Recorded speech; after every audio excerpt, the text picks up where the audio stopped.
Hello मित्रों, नमस्कार। मैं डीपीआर आपका इस यूट्यूब चैनल में बहुत बहुत स्वागत करता हूं। तो देखिए, जैसा कि आप लोग जानते हैं कि जो जीवन प्रमाण पत्र हम स्पर्श पर जमा करा रहे हैं, तो उसमें बहुत सारे प्रश्न आते हैं। बहुत सारे लोग आके हमसे बात करते हैं, बहुत सारे प्रश्न करते हैं, वो बहुत सारे प्रश्न करते हैं। तो मैं आपको बता दूं यहाँ पर कि स्पर्श के द्वारा ही उन प्रश्नों का जवाब दिया हुआ है और बहुत ही अच्छी तरीके से दिया हुआ है। आप उन्हें पढ़ने की कोशिश करें और समझने की कोशिश करें। देखिए, मैंने यहाँ पर हिंदी में उसको ट्रांसलेट करके दिया हुआ है, तो आपको एक बार मैं पढ़ के भी सुना देता हूँ। आप समझिए कि बहुत ही अच्छे प्रश्न हैं और आपको बहुत ही शांति मिलेगी, मतलब बहुत ही आपको हिम्मत मिलेगी। आपका जो टेंशन है ना, जो जीवन प्रमाण पत्र का, आपने जैसे बहुत से लोग तो आगे ऐसे कहते हैं, अरे यार मोदी ने ज़िंदगी बेकार कर दी, हमारी तो पेंशन बंद कर दी इसने, और वो चाहता है कि पेंशन खा जाएं हम, बंद कर। ऐसा कुछ नहीं है। मतलब देखो, जब तक हमें किसी भी विषय का ज्ञान नहीं होता है तो हमें ऐसा डर लगता है, भय लगता है, लेकिन जैसे ही हम लोग समझ जाते हैं ना, उसकी तरफ बढ़ते हैं, उसको थोड़ा सा डिजिटल होने के लिए ऐसा सब कुछ किया गया है, जिससे कि बहुत सारे, देखिए आप भी समझते हैं, जब उम्र ज़्यादा हो जाती है तो बैंक में चक्कर लगाओ, वहाँ से आओ वहाँ जाओ, तो ऐसे करके बहुत ज़्यादा दिक्कत आती है। अभी देखना, इतना इजी हो जाएगा ये, मैं कह रहा हूँ अगली वर्ष से, आपका जो आने वाली साल है, कि आप केवल एक फ़ोटो खींचेंगे मोबाइल में और आपका लैब सर्टिफिकेट जमा हो जाएगा। इतना इजी होने वाला है ये स्पर्श से। तो देखिए, मेरी वार्षिक पहचान देय है, मैं स्पर्श स्वयं को कैसे पहचान सकता हूँ, मतलब ये पूछना चाह रहे हैं कि भाई मैं कैसे समझ सकता हूँ कि मैंने वहाँ पर जो डिजिटल जो सर्टिफिकेट है वो जमा कर दिया है, या मैं कैसे समझूँ कि मैं कैसे उसको, किस मोड़ से जाकर, कितने मोड़ हैं जहाँ उस पर कि मैं अपना जो जीवन प्रमाण पत्र है उसको जमा कर सकूं। तो ये तो यहाँ पर दो ही मोड़ हैं। देखो, एक तो आपका डिजिटल लैब सर्टिफिकेट है डीएलसी, और एक एमएलसी है, मैनुअल लैब सर्टिफिकेट। दोनों ही आप लोग सर्विसेज में जाके और वहाँ पे आप जमा कर सकते हो। दो मोड़ आते हैं। चलो मैं आपको एक बार इसको दिखा देता हूँ कि देखिए, यहाँ पे जाते हैं हम लोग, और यहाँ जाने के बाद लैब सर्टिफिकेट पर क्लिक करते हैं, और जैसे ही हम लोग क्लिक करते हैं तो देखिए यहाँ पे दो मोड़ आते हैं आपका। देखिए, अभी यहाँ हम परफॉर्म लैब सर्टिफिकेट करेंगे तो देखिए यहाँ पर दो मोड आते हैं, एक तो मैनुअल लैब सर्टिफिकेट आता है और एक आधार से आता है। तो आधार से जिनके पास ना जो बायोमेट्रिक मशीन है, डिवाइस है, वो आधार से कर लें। जिनके पास आधार के, मतलब अब मान लीजिए, देखिए अब हर एक के पास तो 2,500-3 हज़ार रुपये की वो जो मशीन होती है, जैसे मंत्रा की है या मोरफो की डिवाइस है, तो वो सब पे तो होती नहीं है। तो आप अगर नहीं है बाय द वे, और आप दुकान पे भी नहीं जाना चाहते, सीएससी सेंटर पे भी नहीं जाना चाहते, घर से ही जमा करना चाहते, तो कोई दिक्कत नहीं है। आप लोग यहाँ पर मैनुअल लैब सर्टिफिकेट पर क्लिक करिए, और आप लोग यहाँ पे जो नीचे लिखा है ना इनिशिएट रिक्वेस्ट, आप इनिशिएट रिक्वेस्ट करेंगे तो यहाँ पर एक नंबर निकल के आ जाएगा, और आगे उसी नंबर से आप अपना एमएलसी डाउनलोड कर लेंगे, और उसको फिल करने के बाद जो मैं अभी लिस्ट दिखाऊंगा, उन अधिकारी से इसको साइन करवाने के बाद यहाँ लाके उसको अपलोड कर दो। आपको उसकी भी ज़रूरत नहीं पड़ी। जैसे बहुत सारे लोग कहते हैं ना कि अरे भाई, अब हम कहाँ से इसको लेके आए, मतलब 2,500-3 हज़ार की मशीन आ रही है, फिर इसको कैसे हम लोग इसको सिस्टम पे सेटअप बनाए, उसमें बहुत सारा मतलब बहुत ड्राइवर वगैरह अपलोड करने पड़ते हैं, तो हमको तो ये सब कुछ जानकारी नहीं है। बहुत बड़ी आफत खड़ी कर दी है। कोई आफत नहीं खड़ी करिए, आप यहाँ लॉगिन करिए। लॉगिन करने के बाद मैनुअल लैब सर्टिफिकेट पर क्लिक करिए, ये आपका जो इनिशिएट रिक्वेस्ट है इस पर क्लिक करिए, नंबर आ जाएगा, उस नंबर से आप लोग डाउनलोड कर लीजिए, फिल कर लीजिए। कुछ अधिकारियों की लिस्ट आगे बताऊंगा, वहाँ से साइन करवा के किसी से आप आके यहाँ अपलोड कर दीजिए, आपका डिजिटल जो लैब सर्टिफिकेट है वो जमा हो जाएगा। ओके, चलिए आगे हम लोग क्वेश्चन पे बात कर लेते हैं। यहाँ पे कि मैं अपनी अगली पहचान तिथि कैसे देख सकता हूँ। हाँ, मतलब आप लोग कैसे कंफर्म करें कि हमारी जो हमने यहाँ पर लैब सर्टिफिकेट जमा किया है वो सही हो गया है या गलत हुआ है। मैं कैसे चेक करूँ कि अगली मुझे जो जीवन प्रमाण पत्र है वो कब जमा करना है। तो उसके लिए मैं आपको बता देता हूँ। देखिए, आप लोग यहाँ पे प्रोफाइल पे क्लिक करेंगे, आप लोग लॉगिन कर लेंगे। लॉगिन करने के बाद आप जैसे यहाँ लैब सर्टिफिकेट पर क्लिक करेंगे तो आप लोग यहाँ पर देखेंगे कि देखिए अभी यहाँ पर नेक्स्ट ड्यू डेट क्या आ रही है। लास्ट आइडेंटिफिकेशन डेट आपने ये की है 11 नवंबर 2022 में।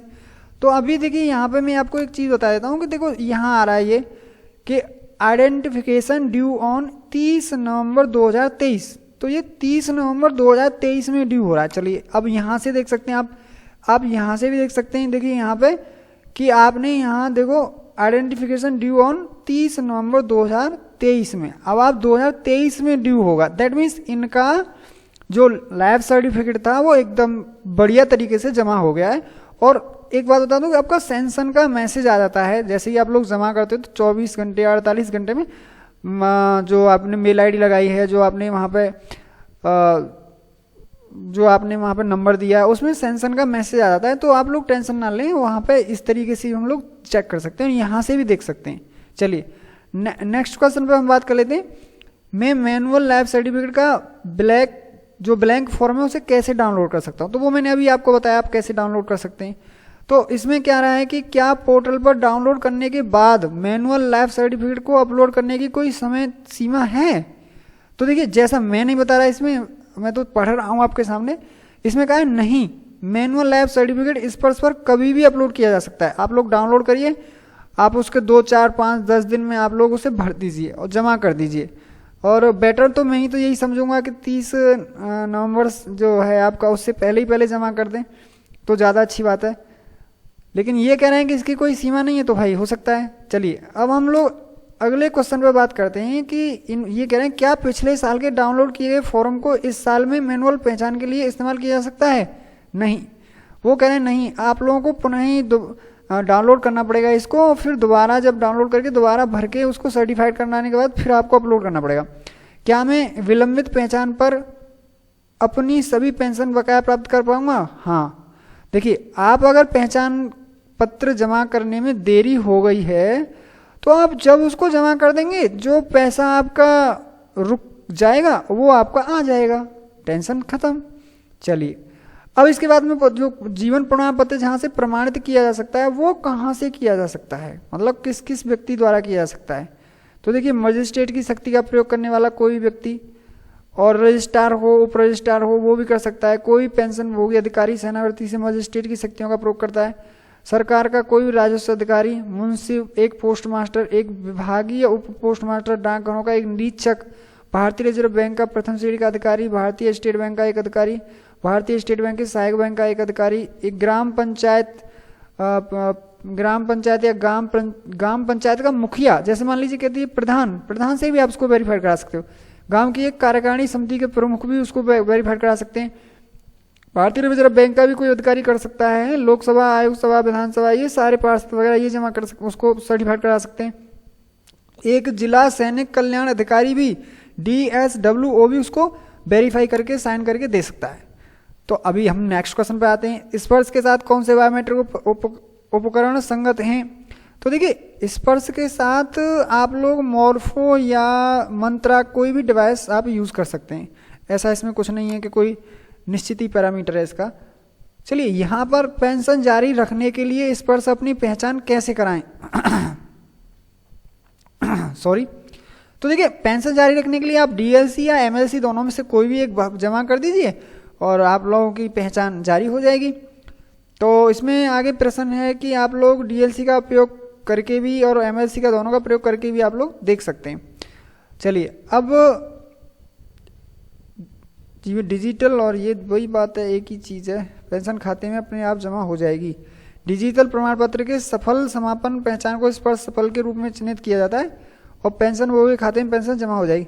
देखिए अभी अगर आपने पेंशन जो DLC जमा किया है या MLC जमा किया है तो उसके बाद में मैसेज आ गया होगा कि आपकी पेंशन इसमें स्पर्श में आ गई है और वो 30 तारीख को जमा आपके अकाउंट में हो जाएगी।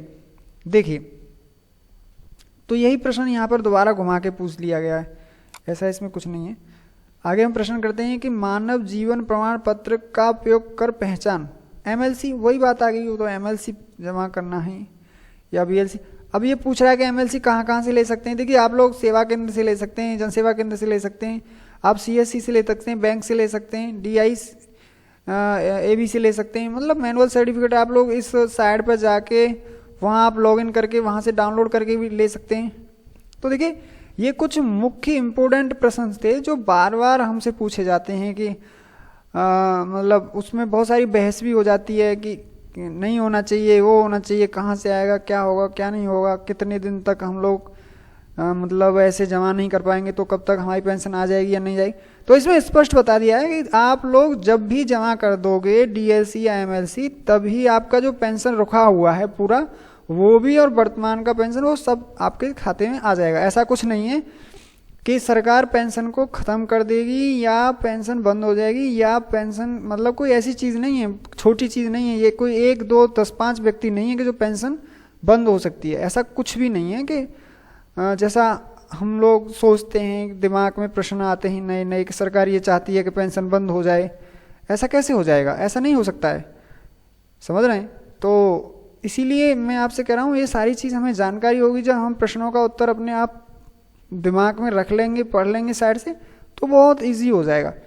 तो मैं नेक्स्ट वीडियो में और बताऊँगा आपका एक मैं लिस्ट जारी बताऊँगा आपको, लिस्ट हम कहाँ से देखते हैं कि हमारे पास वो अधिकार है कि हम लोग डीएलसी जमा कर सकते हैं कि या नहीं। मतलब हमारे पास हमारी लिस्ट में नाम आ गया है, लेकिन बाय द वे किसी भी प्रकार से हमारे पास आईडी पासवर्ड नहीं आए, लेकिन आपका स्पर्श वाली लिस्ट में नाम आ गया है। तो आप लोग कैसे उसको प्राप्त कर सकते हैं, देखिए आप कैसे चेक कर सकते हैं, चलिए मैं अभी बता देता हूँ। यहाँ पे देखिए आप लोग इस साइड पर जाएंगे तो स्पर्श पीपीओ नंबर या स्पर्श का आप लोग अपना बैंक अकाउंट नंबर या कोई भी ईपीपी नंबर, ये रेजिमेंटल नंबर कोई भी आप लोग डाल देंगे यहाँ पे इस तरीके से। और यहाँ पर आप लोग ऐसे करके इसको जो कैप्चा कोड है उसको डाल के और यहाँ पर आप सबमिट करेंगे। तो जैसे ही आप लोग सबमिट करेंगे तो तुरंत आपका वहाँ पर वो पीपीओ नंबर शो हो जाएगा कि ये आपका पीपीओ नंबर है, ठीक है ना। तो इस तरीके से आप लोग यहाँ पर चेक कर सकते हैं पीपीओ नंबर अपना। ओके, तो ऐसी कोई इसमें प्रॉब्लम नहीं है, कोई दिक्कत नहीं है, आप परेशान ना हो और सारे काम बढ़िया होंगे, सुलभ होंगे। तो मैं आपसे फिर अगली वीडियो में ज़रूर मिलता हूँ और एक अच्छे से टॉपिक के साथ मिलता हूँ। और तब तक के लिए जय हिंद, जय भारत।